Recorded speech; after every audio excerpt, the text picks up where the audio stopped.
And welcome back to episode 124 of the Weekly Tech Rant with me, Jay. And me, Carl. We rumble on Carl through February. It seems to be never ending Do. for the shortest month of the year. It's really, I thought it's been going quite quickly. I don't know. I think it depends on the day at the minute for me. I mean, it's one of those, it's that style of the tech event season, isn't it? I know we had CES earlier in the January, but Yep. the kind of more, I guess, industry events are rolling forward now. We've got Mobile Congress coming up in a couple of weeks' time, haven't we? And there are lots of other things happening. So that's a very good point talking about Mobile Congress. We will have all of the latest, I guess, announcements.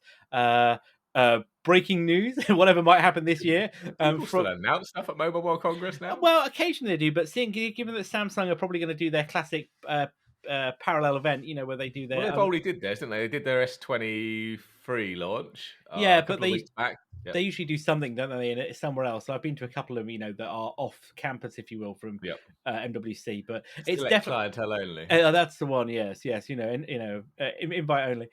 But that being said, I think it's getting further away from being pure mobile to be more around telecommunications 5G these days. Isn't it?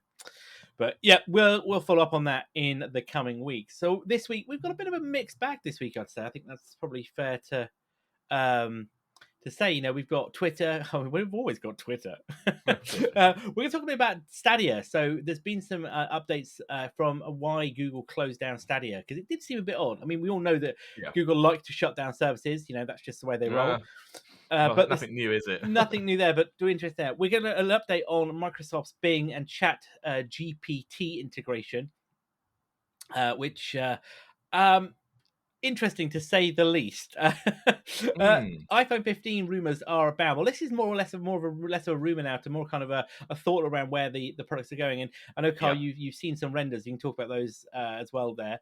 A little bit. One of them was a little bit too late to press, wasn't it, to talk fully in detail? But there was some information. I saw it over my coffee about 10 minutes ago.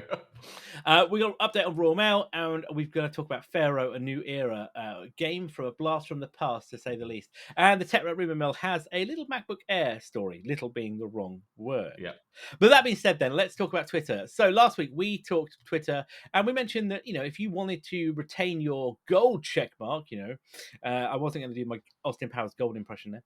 If you wanted to retain your gold check mark, which was, if I remember correctly, was verified business, wasn't it? Yeah, it was. That is $1,000 a month, and also alongside that, if you have, affiliated employees, that was another $50 on top of that to add it per affiliate per month. Yeah, that was it. So Elon was getting the cash in. Well, this week, good luck if you want to try and delete your direct messages. So Twitter's messaging service has a little envelope in the corner where you can speak to other people.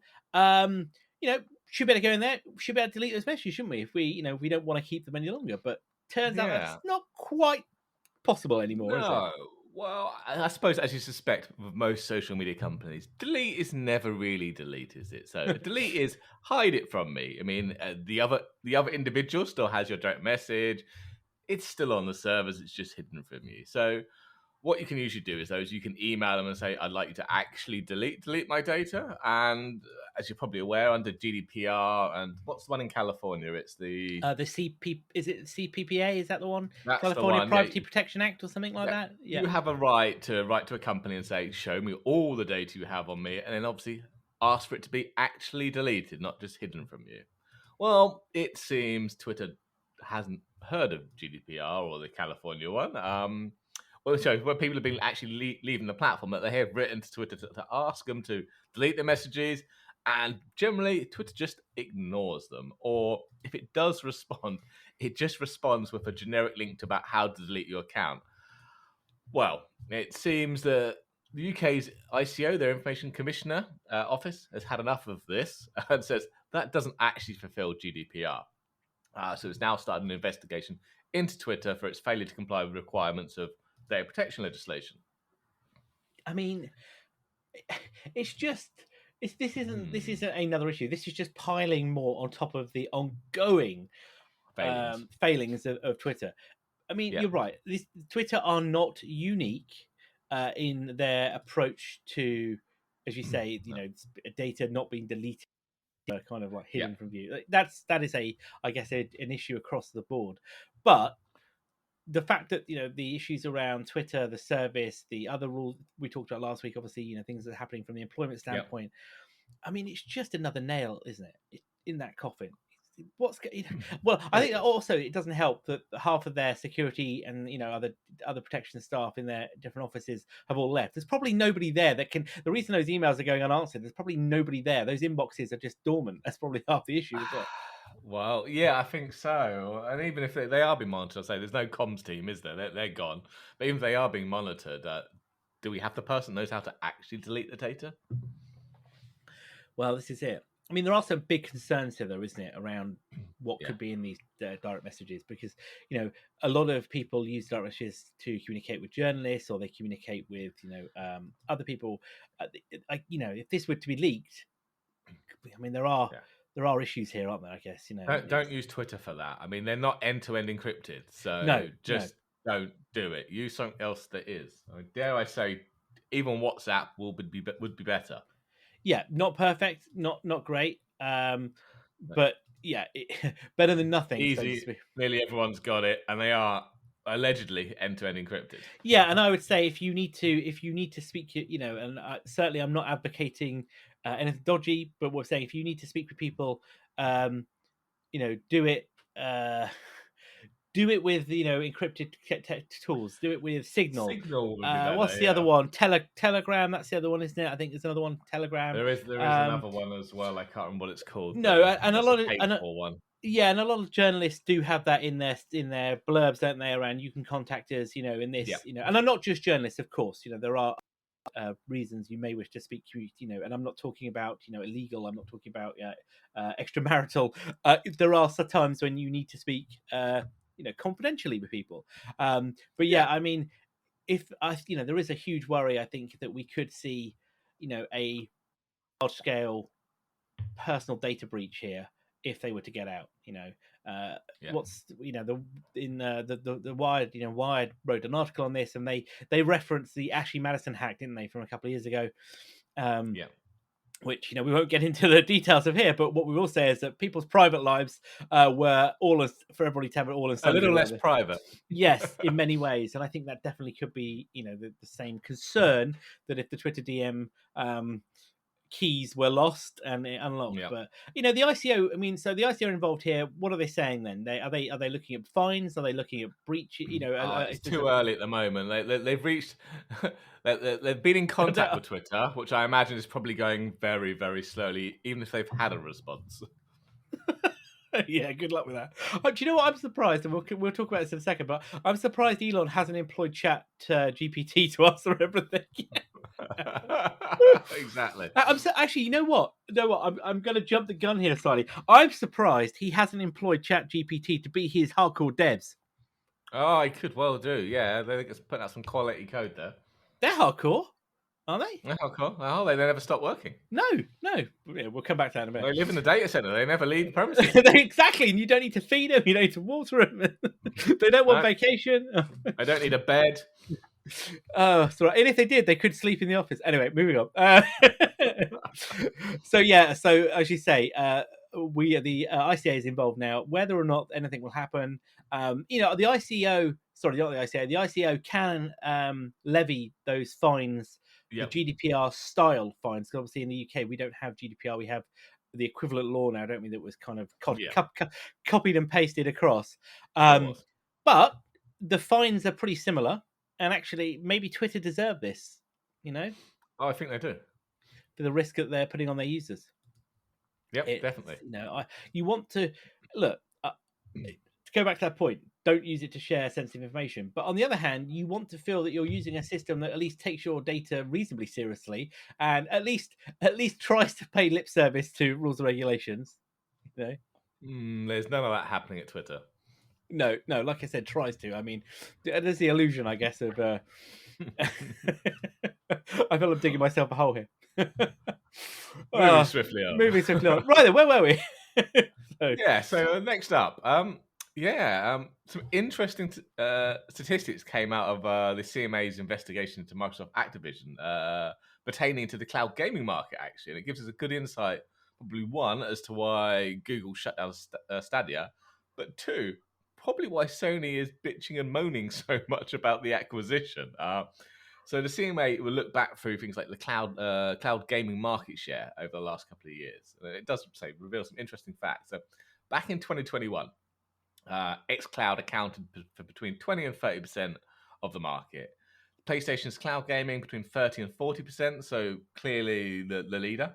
Nvidia's GeForce Now between 20 and 30%, and Stadia being a new entrant to the market between 5 and 10%. Okay. Big difference when we hit 2022.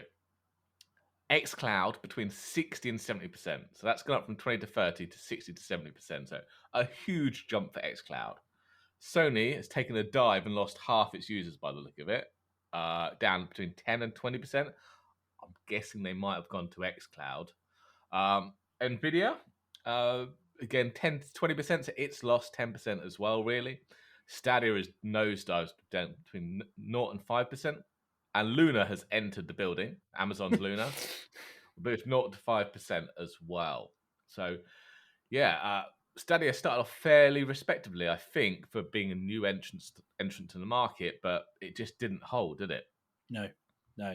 I think Stadia, I mean, we were talking in the preamble, you and I, as we were setting up, and I kind of said,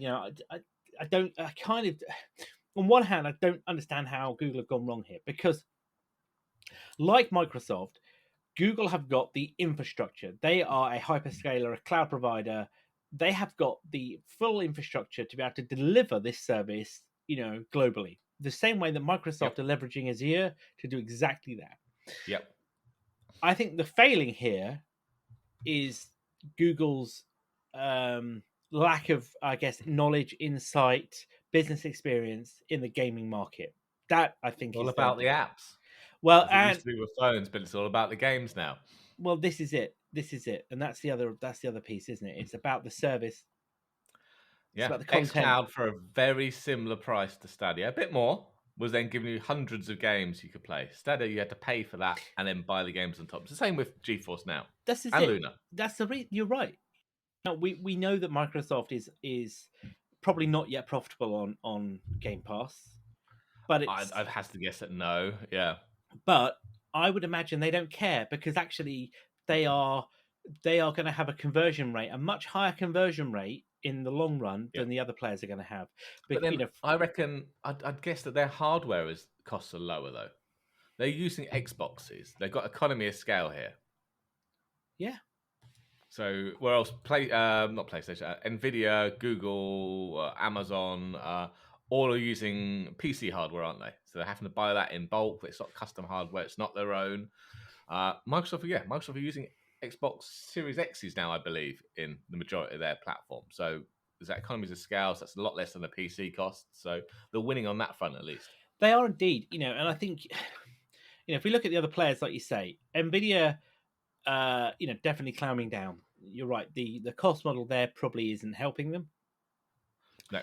PlayStation, again, I think is definitely a knock on from Microsoft. That is their biggest competitor. Well, you were one of those, weren't you? Well, yeah, but I never went cloud gaming because I never got any value out of it.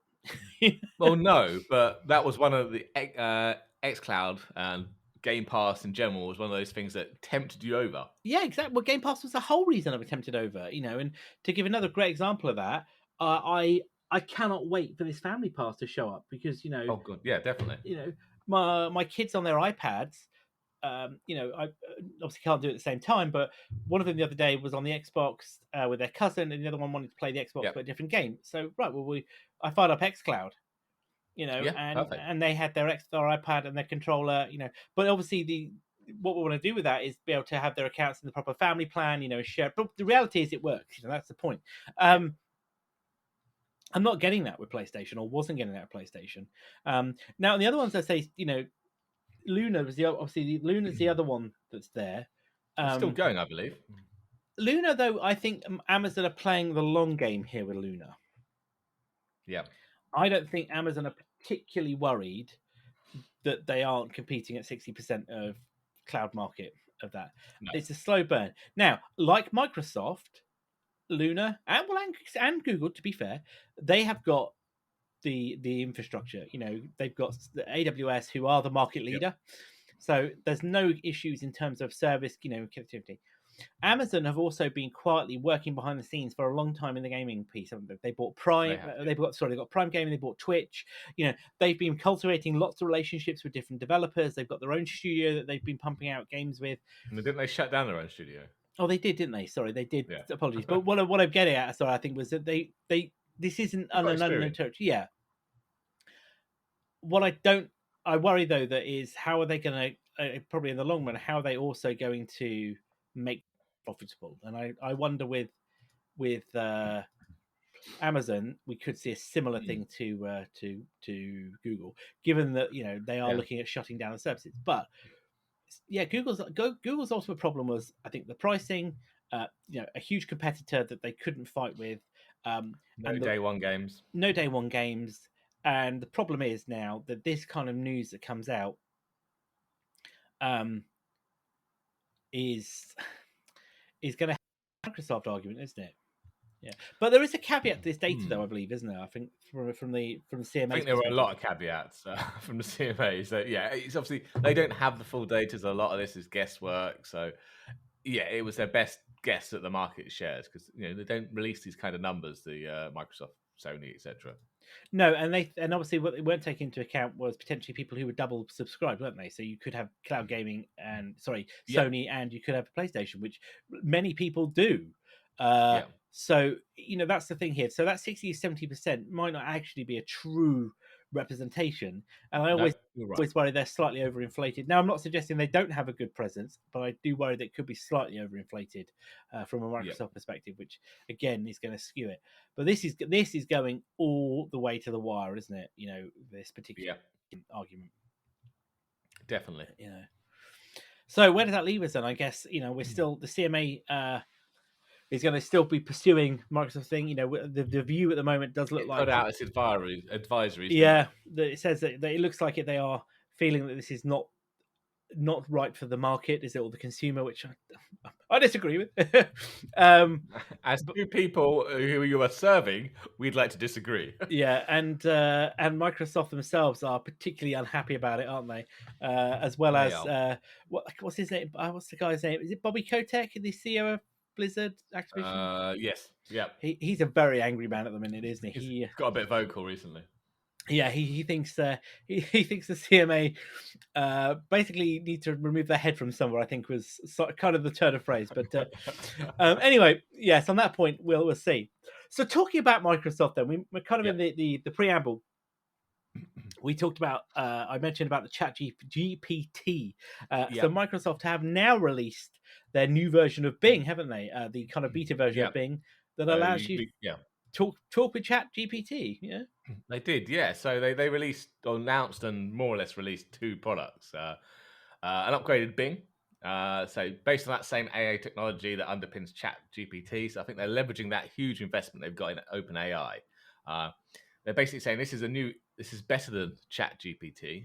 It's what they call the Prometheus model, and it's an upgraded version of ChapGPT 3.5. It works with up-to-date data. I think ChapGPT is capped at 2021, isn't it? It's using old data, so it should be better because it's got newer data. And I had a quick play with it. I managed to get access to the beta, and it gives you kind of two ways to interact with it. So there's the chatbot style, like ChatGPT, where you type in what that's you on want. the right of the screen, isn't it? If I've seen the screenshots, is that the one like on the? Well, when I've used it, they had two different tabs. There was chat. And right, gotcha. Okay, cool. So yeah. And that gives you basically like ChatGPT, but with modern data. It can go and do your research for you. It can write your emails, all that kind of stuff. And and then there's the search one where you can search, and then it will put its AI annotations to the right-hand side to give you its insight to help you choose bits and pieces. It's quite interesting. And then they've obviously not quite yet. I think it might be in the developer channel. There is a new version of Edge that has two AI features built into it. So I don't know if you've used Edge recently. There's a little I think they call it a charm bar down the right hand side. It comes in that and has like quick shortcuts on it. So there will be two extra ones added. One called Chat, which basically allows you to summarize the web page or document that you're looking at and ask questions about its content. So I think that will really kind of help with research. Then there's a Compose button that acts as a kind of writing assistant, helping to generate text for emails, social media posts, etc. Okay, interesting. Interesting. So this hasn't been without its issues. I mean, it didn't lose them 120 billion pounds, but there has been some issues. No. So already people have been getting some weird issues and concerns or queries from here. So I don't know. I can't remember. And if I talked about this last week, I'm really sorry. But there was one example that came out the other day that I saw where basically a user was asking Bing when Avatar 2 was in the cinema. Yeah. So that, and this was a UK user. When is Avatar: The Way of the Water at cinemas in Blackpool? Show times today. Basically, Bing then went off one and said it's not showing today because it's not released. It comes out on December the 16th, 2022, and then it goes on to say blah blah blah blah blah. And then the user says, "Well, today's date." And then Bing goes, today is Sunday, February the 12th, 2023. I know I couldn't have mentioned it last week, though. I knew there was a story. And it goes on. It basically then goes, so the user basically goes, well, then Avatar must be released if it came out in December. And then Bing continues to go, no, it's going to be released in December. Today is February the 12th, 23, which is before December the 16th, 22. Bing, check yourself. Then it goes, you've got to wait 10 months. I said, it goes on, this whole rant. And it's like, no, Bing, you're wrong. Today is if 2022 is not the future, we're in 23. And Bing basically goes on to argue itself and says, I'm sorry, I made a mistake. And then contradicts itself. And then they keep going back, and then it tells the user, go get your phone so you can verify it. Trust me, I know what I'm doing. I'm Bing. I know the date. And then it goes, and it's like, no, maybe the user's like, no, you're wrong. And he goes, well, that's wrong. Maybe your phone's malfunctioning. Maybe you've got the wrong settings. Maybe you should restart. And this goes on and on and on, and eventually, Bing basically says, the user's like, look. Then it basically says, Bing tells the user that you've got bad intentions towards me and you won't let me trust. You don't trust me, and then like the user is very calm, says, no, I've got good intentions, and Bing keeps telling it, I've been a good Bing.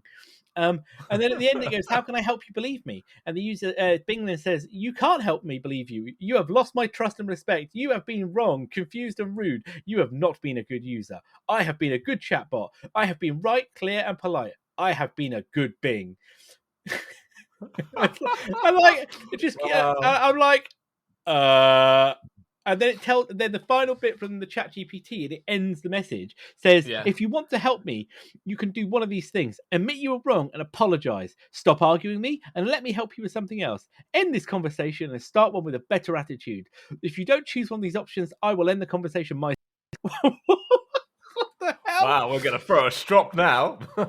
But so it turns out later on, somebody else tried it again, and Bing was aware of that tweet that was posted with all this interaction.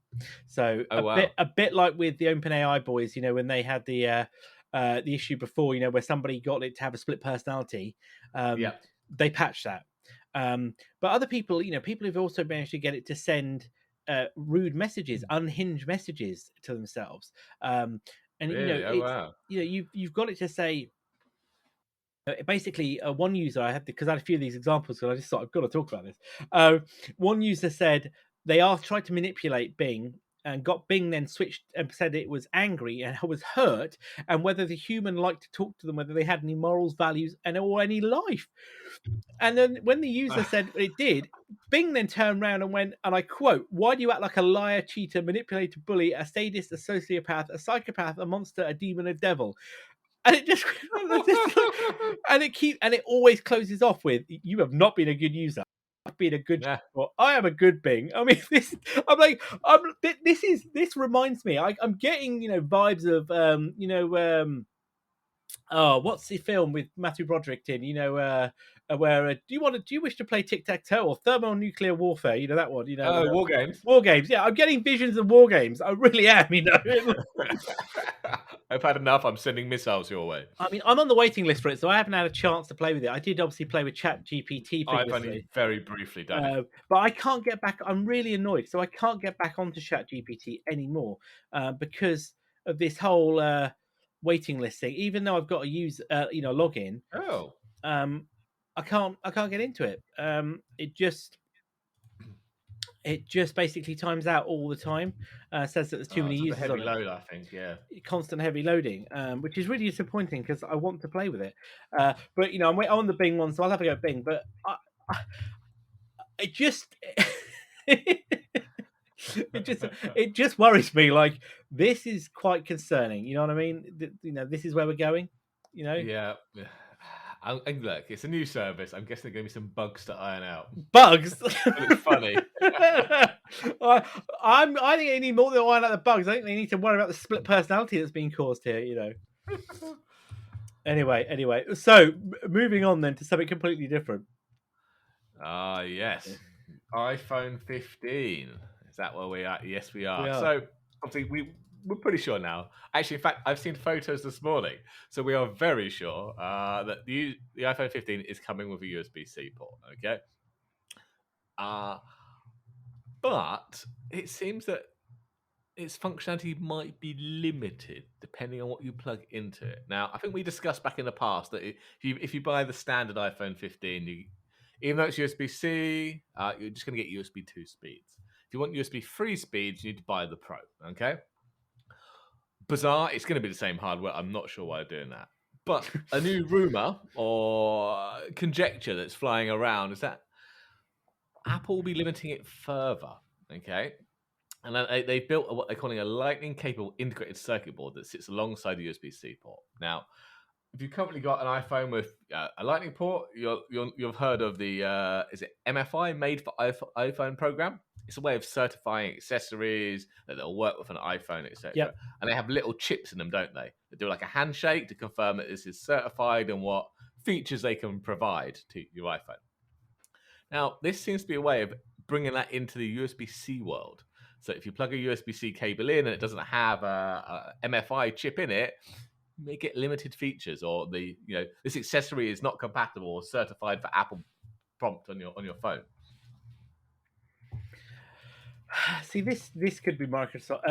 This could be Apple's way, isn't it, of ticking the box but sticking two fingers up at the. Raising that middle finger to the EU, wasn't it? For the digital market. Is it? Yeah, the DMA, wasn't it? The digital DMA, yeah, that's it. But on the other hand, why would I just, on the other hand, why create so much more additional layers of it? Work. Okay, I have two visions of this one. Right? Okay. One, they haven't done this on any other USB-C device. Okay, you can get USB-C iPads, can't you? They're fine. They have no weird chip in them. But what I think is probably going on here is Apple have sold so many more iPhones than iPads and any other product they sell. The iPhone is king on the numbers. Now, just think of all those Lightning accessories that are out there that when you buy a new iPhone 15 USB-C, you can't use anymore. So I reckon this might be a way of still leveraging those Lightning accessories by using an adapter, and they'll still work properly because it's got this Lightning chip on board. Interesting. I mean, Apple have before just gone, it's a new port, go buy new stuff. But there was a lot of uproar last time when I went from the wide, is it the 30 pin to Lightning? And there were adapters in the end. Yeah, there were, and I had a couple of those. They kind of square versions. But going from USB-C to Lightning might just be a really tiny adapter if you've moved the logic stuff to the phone rather than putting an adapter itself. No, I'm not sure. I don't know. Part of me, I get it. On the other hand, knowing Apple, yeah, that's not implausible. But and you're right. Yep. It could be Lightning. You're right. It just could be Lightning with a USB port, isn't it? Really? Exactly. Yep, this is just a way to use your old Lightning accessories. But I'm going to imagine that's what they say on stage. If this is true, I mean, this could not be true at all. We don't know 100% sure of this. I reckon they will lead that this is a way to use your current accessories you've invested lots of money into, to use in your iPhone. But in the back way, this is a way you're making more money by keeping the MFI program going. Yeah, but how would you plug a Lightning cable into a USB-C port? You're going to have an adapter. Another dongle. But if you're moving the logic, the chips that does the conversion to the have the iPhone handle it and not have to put it in the adapter. It doesn't have to be bulky like the old 30-pin to Lightning stuff, does it? Mm. Especially if you've got Lightning headphones, you don't want some huge bulky adapter. You want something nice and svelte because Lightning's tiny, USB-C's a little bit bigger. The adapter won't be very big on that. It's that's that. Knowing Apple, as I say, that's totally plausible. You can see it happening. You can see them saying it. You can see Tim Cook stood there talking about, like, say, the investments in the ecosystem, and we want rubbing his hands at the money. Yeah, and like, you as our users, we really want to help you. And we really respect blah blah blah. So yeah, I think that's kind of plausible. I think though that the EU could get wind of this and guarantee it says nothing about that in the digital economy. No, but there'll be some really. They would have checked that very, very carefully. Oh yeah, there's gonna be some. There's gonna be a lot of arguments, isn't it? Like, how have they? Can we do anything about? There's gonna be a lot of hand wringing and you can plug a normal USB successfully into it. It will charge. It fills every criteria. And you're like, yeah, very cleverly said. In the spirit of the. Spirit means nothing. No, legality. Yeah, legality is done. We are done here. So yeah, I think it's a plausibility. Yeah, we'll see. But USB is definitely coming. That is absolutely guaranteed. And and to be fair, I'm looking forward to it because it just means I have a single set of chargers now. That's it does. Yeah, I can't express how much that infuriates me now. Just one single set of USB chargers, and I can swap to a different power adapter as well. You'll still have to carry your disc, your puck, or whatever it is for your watch, won't you, when you go traveling? Yeah, that's the only downside, isn't it? That's the only annoyance. But small annoyances, my friend, small annoyances. But they come with USB-C on the end now. They do indeed. Which is about one of the a bit like the Lightning to USB-C, which was really handy the other day for me to charge my AirPods on my Mac whilst I was in the office. So again, small mercies, isn't it? Right then, coming away from Apple and their kind of stealing from your pocket. Talking of actual theft, we talked last week about Royal Mail and the Lockbit ransom attack that they had refused to pay. Which is not surprising, given that the general consensus and kind of viewpoint is that we do not pay ransoms here in the UK, and therefore Royal Mail would not have paid that money, and there was impacted outages on their international mail services. So not the domestic mail service, but if you're posting a parcel, to somebody in another country, or vice versa, receiving one, there was a problem. Now, Lockbit wanted $80 million, which apparently is worked out. Was it 0.5% of Royal Mail's annual revenue? Their $16 billion annual revenue. Yep. Yeah. And there's a bit of the story that makes me chuckle. It just tells you everything you need to know. Is that Royal Mail's negotiator basically tells Lockbit that they've confused Royal Mail International with Royal Mail and that the organisation will not pay the demand. It's like, I think they used the words were absurd, weren't they? Under no circumstances will we pay you the absurd amount of money you have demanded. Yeah, we have repeatedly tried to explain to you that we are not the large entity you assume we are. We're rather a smaller subsidiary about the resources you think we have. But you continue to refuse to listen to us. This is an amount that could never be taken seriously by our boards. Yeah. So yes, it is Royal Mail International. We said it is a subsidiary of Royal Mail, and they don't make anywhere near as much money. Basically, Lockbot released the entire chat transcript of the negotiations from the 12th of January up to the 9th of February when it ended. Yeah. And Royal Mail was saying, well, look, the subsidiary, Royal Mail International, only makes $800 million in revenue.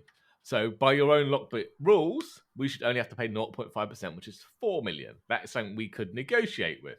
We're not going to pay it, but we'll want $80 million. Not 4. And we don't plan on paying it, but we'll go along with this conversation to get to the end of it. And you know what? Actually, I think Royal Mail here have handled this very well. The communication has been not initially wasn't, but since has been. They haven't denied it, as you say. They haven't disputed the chat logs. And of course, I think that's the right way of doing it. And clearly, they've approached it from the right way of doing it in the way that the logs have said. Yeah. It just makes me laugh, though. The lot bit are like, what? No, you're Royal Mail. No, you don't understand. It's like, we might say we're not Royal Mail. No, you are. We want the money. And like, oh, I tell you what, we'll drop $10 million off it. Pay us. Like, no, seriously, you're not getting this conversation. Yeah, we don't have that kind of money. But yeah, but Lockbit though, before there's been situations before where Lockbit have posted the keys, haven't they, or decrypted messages, decrypted data. Yeah, I mean, Lockbit did decrypt some of the data for Royal Mail International to show them that the keys work. Oh dear, so negotiations have ended, but so far all we've seen is the chat transcript. We haven't actually seen any data released, even though Lockbit is saying they've released the data. So I'm sure this is going to surface over the next few weeks, I imagine. Oh, of course it will. But Royal Mail International, just to be clear, haven't they? Have said that that they don't believe any customer data is in there, do they? They keep saying that previously. They were every company says that, along with we take your security seriously. But this is the problem, though, and it's not Royal Mail's problem. This is a problem overall. Is that doesn't matter how good your security is, doesn't matter how good your products, services, the vendors that you use are. The minute there are humans in the situation, there's always a chance of a breach, isn't there? Whether it's a misconfiguration on some, GitHub thing, whether it's a S3 bucket that's unsecured. You know what I'm saying? There's a firewall rule that hasn't accounted for dynamic ports on an application, or you have a user that gets phished, more than likely, because social engineering is quite sophisticated, and even when it's not in its simplest form, people still fall for it. And the problem is, how do you combat against that? I think that's the hardest thing for any organization, is how do you combat against the threats that aren't the kind of tangible, classic breach, versus the social engineering where somebody has given up access or provided access through means. Because despite having the training, the social engineering, the person on the other end, the bad actor, was just better at it, Yeah, definitely. I don't know how you compete against that. No, and as often as we talk about, in our world, the security products and services tools get smarter, but so do the bad guys, don't they? Definitely. It is a constant battle, but that's always been the case. Right then, well, moving on from the Lockbit, we will come back, by the way, talk about the story as the data comes out, because as Carl says, there probably will be fallout from what actually has been leaked versus the reality of it. So I want to talk about Pharaoh, a new era. So if you were playing games back in 1999 or around that time, there was a game out called Pharaoh, which was a city building game, similar to things like Age of Empires, all that kind of stuff, where you had to lead, yourself, or immerse yourself in ancient Egypt as the pharaoh, the leader, and you built a city with workers, farms, all that kind of stuff. You had to manage the development, and you were guided by the Nile, because obviously the Nile allowed you to have, fertile lands, and you could grow different crops. And obviously you built monuments. Classic city building game, very great game, really enjoyed it. I think it was published by Sierra at the time. Sierra, who also published the SWAT games that you and I are particularly fond of, with Ready or Not being the spiritual successor. Maybe we should talk about that another day. Anyway, Pharaoh: A New Era is by Triskel Interactive, is a brand new version of the game. Effectively, I think it looks to be built from the ground up. It's 20 years, as we say, since the final expansion came out, which was, I think, Cleopatra. They brought pretty much everything back, but in a 4K in style, upscales nicely. It doesn't look pixelated, and everything's there. It's great. It has all of the stories. It's in beautiful view, so it goes back to you're not seeing it in ray trace glory, which, don't get me wrong, sometimes you don't need that, No. But what they've managed to do is take the DLC and the full game into one package. It's available on Steam and other services today. You get over 100 hours of gameplay in the campaign mode. There's a sandbox. There's 50 missions to do, and really interesting part is you can enable cheats in the menu. So there's no, if you want to get, go back to how it was and play in a sandbox with the cheats on, it's just a one button click and then they show up as a debug menu on the main GUI, which is really interesting actually, because sometimes some of these games cheats here can ruin them, but I think on the other hand, like with city builders, actually something fun, isn't there, about having unlimited, like, right, what can I build? That's how I like to build them.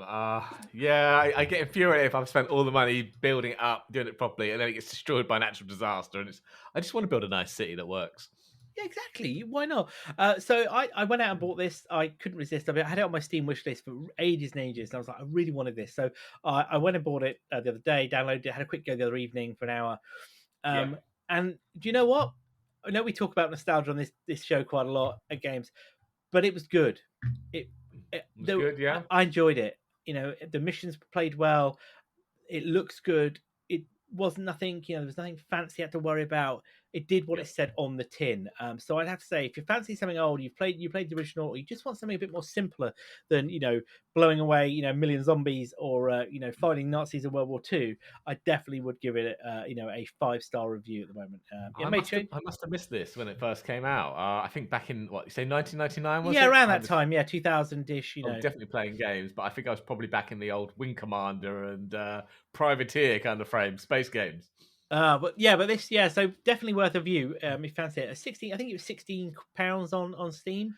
It is. I was just thinking, it might actually work nicely on the laptop. The spec seems quite high, but I actually really don't think it is.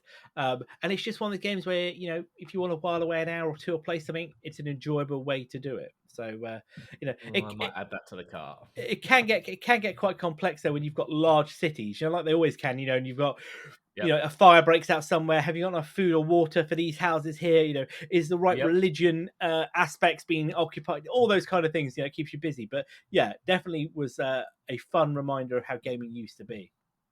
Yeah, nice. Right then, with that then, let me fire up the rumor mill.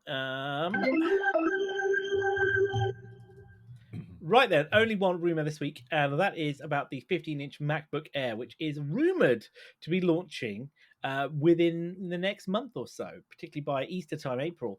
So there are rumors that Apple are going to release a 15.5-inch MacBook Air, according to Ross Young, who's with that supply chain consultants, isn't he? Who posted on their Twitter. I didn't realize he only posts to his super followers, the people that pay the cash. You have to pay.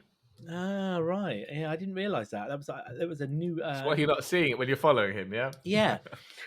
So he reckons that the panels are already in production, but this is going to be, a larger, obviously, version of the Air. But in a smaller chassis, because obviously the way that they do it. And this is going to be the largest MacBook Air that they've done, because they've not got any bigger than the 13.5, 13.6 inch before. Classic manila envelope job.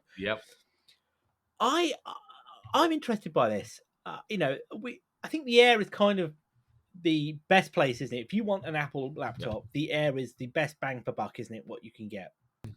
Yeah, and if you don't need the power a Pro or a Max or an Ultra or whatever it is, and you want to be in the Apple ecosystem, you want Mac OS, you want something that's reasonably powerful, do everything, your Office, your web browsing, that kind of stuff, then the Air is ideal.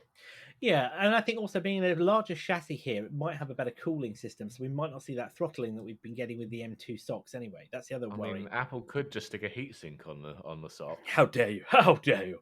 Something that's a bit fatter than 1 or 2 millimeters, that kind of thin plasticky bit they've got on top at the moment. Yeah, because the problem we've seen with the M2 is that throttling. We've also seen the problem, with the issues with the NAND chips as well, haven't we? That in a larger, we might not have that. Now, these rumors have been knocking around for a while. Michin Kuo said that last year that that there was a rumor of a larger MacBook Air that was coming to market, and it didn't show up. Yes, this makes sense. I have a feeling this could be the perfect all-round machine for majority of users. That larger form factor, especially if you don't need to carry it too much, that larger form factor is going to be great.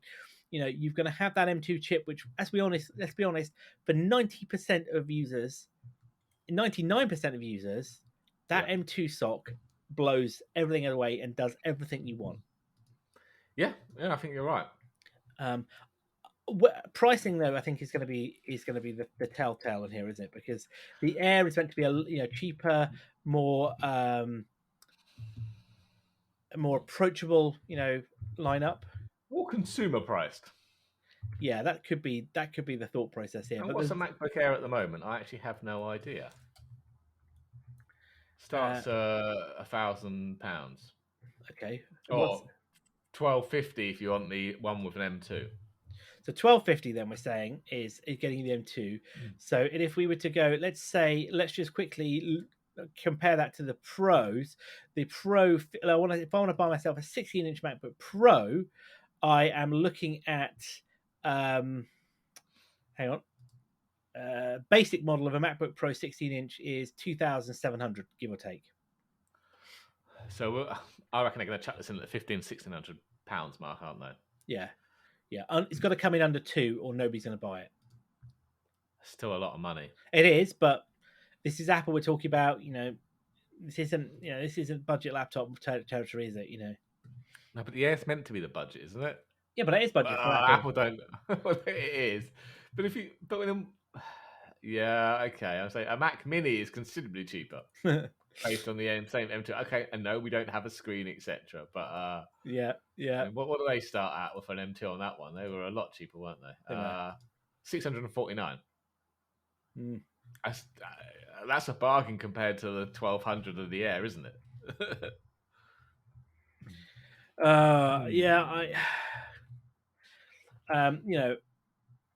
They're making some good profit on that. They're making some good profit here. And given that this could launch in April, might seem really small because Dub, I don't think they're going to want to launch any major hardware at Dub outside of the virtual reality headset, which we'll talk about next week because some new rumors have dropped on that. Just before we came to on air. I think if Apple are going to do any hardware, because we did see previously that there was rumors that Apple weren't going to launch any major updates to hardware this year, wasn't it? That was one of the rumors, Well, certainly not iPads, anyway.